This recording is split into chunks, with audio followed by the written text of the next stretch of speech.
আসসালামু আলাইকুম ভিউয়ার্স, সবাইকে 6 to 12 একাডেমিতে স্বাগত। ভিউয়ার্স, আজকে আমাদের আলোচ্য বিষয় হলো নবম ও দশম শ্রেণীর জীববিজ্ঞান বইয়ের দ্বিতীয় অধ্যায় অর্থাৎ জীব কোষ ও টিস্যু অধ্যায়টির নিউরন সম্বন্ধে আলোচনা। নিউরন সম্বন্ধে আলোচনা করতে গেলে সবার প্রথমে আমাদের জানতে হবে নিউরন কি, নিউরন কাকে বলে, নিউরনের কাজ কি। ভিউয়ার্স, নিউরন হলো মস্তিষ্কের একক। মস্তিষ্কের একককে নিউরন বলে। তো এই নিউরন, প্রত্যেকটা মানুষ একই সমান নিউরন নিয়ে পৃথিবীতে জন্মগ্রহণ করে। অর্থাৎ একটা মানব শিশু যখন ভূমিষ্ঠ হয় তখন তার মাথাতে যেই নিউরন নিয়ে জন্মগ্রহণ করে, ঠিক একই পরিমাণ নিউরন নিয়েই জন্মগ্রহণ করেছিল আইনস্টাইনদের মতো বিজ্ঞানীরা। পরবর্তীতে মানুষ পারিপার্শ্বিক অবস্থা, পরিবেশ পরিস্থিতি কিংবা নিজের ইচ্ছা অনুযায়ী তার মেধার বিকাশ ঘটায়। যদিও মেধার বিকাশটা অনেকটা নির্ভর করে সৃষ্টিকর্তার উপরে। তো একজন মানুষের মস্তিষ্কের ধারণ ক্ষমতা কয়েকটা কম্পিউটারের থেকেও বেশি। অর্থাৎ মানুষের মস্তিষ্কের ধারণ ক্ষমতা এত বেশি। তো আজকে আমরা এই নিউরনের সচিত্র আলোচনা করব। চিত্রটি আমি নিজ হাতে এঁকেছি। চলো ক্লাসটি আমরা আলোচনা করে দেখি। জীব কোষ ও টিস্যু এই অধ্যায়টির এই যে আমি একটা চিত্র অঙ্কন করেছি, এটি একটি নিউরনের চিত্র। এটা হলো আমাদের মস্তিষ্কের যে একক, সেই একক সেটা হলো নিউরন। আচ্ছা, এই নিউরনের মূলত দুইটি অংশ থাকে, একটা কোষ দেহ আর একটি হলো প্রলম্বিত অংশ। একটি কোষ দেহ আর একটি হলো প্রলম্বিত অংশ। আমাদের এই নিউরনটির এই পর্যন্ত অংশকে আমরা কোষ দেহ বলতে পারি, আর এখান থেকে এই শেষ পর্যন্ত অংশকে আমরা প্রলম্বিত অংশ বলতে পারি। তো কোষ দেহের এইখানটায় আমাদের একেবারে মাঝে, নিউরনের মাঝে যেটি অবস্থান করছে এটি হলো নিউক্লিয়াস। নিউক্লিয়াসকে কোষের পান কেন্দ্র বলা হয়ে থাকে। নিউক্লিয়াস সম্বন্ধে আমি পূর্ববর্তী ক্লাসে আলোচনা করেছি। এই নিউক্লিয়াসটি আমি এখানে মাঝে দিয়েছি। এখন অনেক বইয়ে, আধুনিক বইগুলোতে এগুলো এখানে না দিয়ে এখানে কিংবা যে কোনো এক জায়গায় এই নিউক্লিয়াসটা দিয়েছে, তাতে কোনো সমস্যা নেই। তারপরে এই যে এই অংশগুলো নিয়ে যে আমরা এই অঙ্কন করেছি, এটাকে বলছে কোষ দেহ। এই পুরোটি কোষ দেহ। আর এই মস্তিষ্কের যে এই যে শাখা প্রশাখা, এগুলো শাখা প্রশাখা, এগুলোকে ডেনড্রাইট বলে। ডেনড্রাইট বলে। ডেনড্রাইট এসেছে মূলত ডেনড্রন থেকে। এই ডেনড্রন শব্দের অর্থ হলো মস্তিষ্কের শাখা প্রশাখা, যে এগুলো শাখা প্রশাখা এগুলো।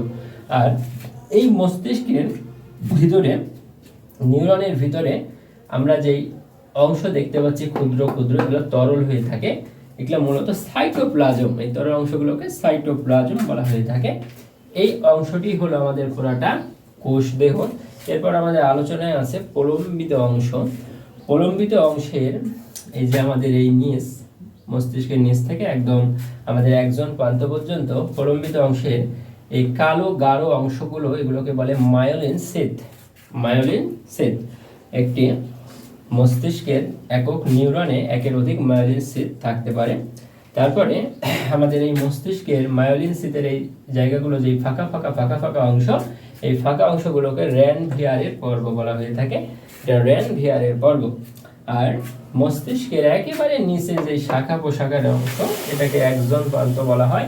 একজন প্রান্ত হলো নিউরনের একেবারে শেষ প্রান্ত, অর্থাৎ এখান থেকে নিউরনটি শেষ হয়ে যায়। আর একটি মস্তিষ্কে একটি লম্বা চিকন সুতার মতো অংশ থাকে, সেটাকে একজন বলে। যেখান থেকে পর্যন্ত এটা হলো একজন। একটি নিউরনে মাত্র একটি একজন থাকে। এই একজনটি একেবারে সরু লম্বা চুলের মতো, একের অধিক একজন থাকে না, একটি একজন থাকে।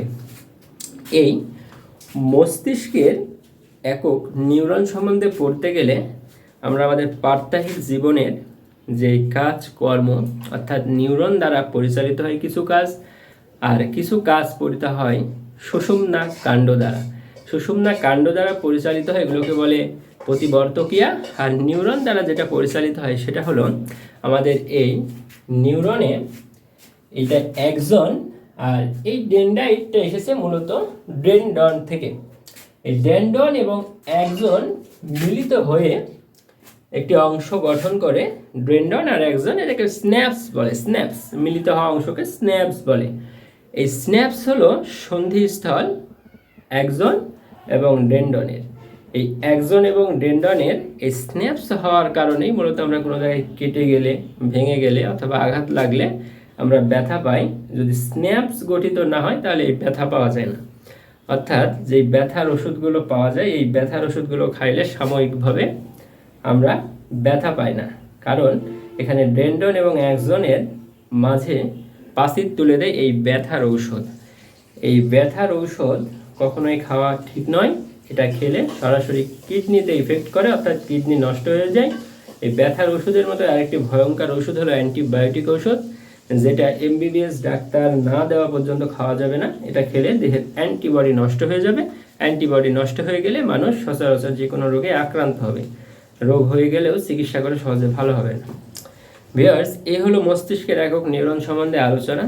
নিউরনেরই আরেকটি অংশ, এটা নিয়ে আলাদা ক্লাস করা আর হবে না, যেহেতু এটা ছোট্ট বিষয়।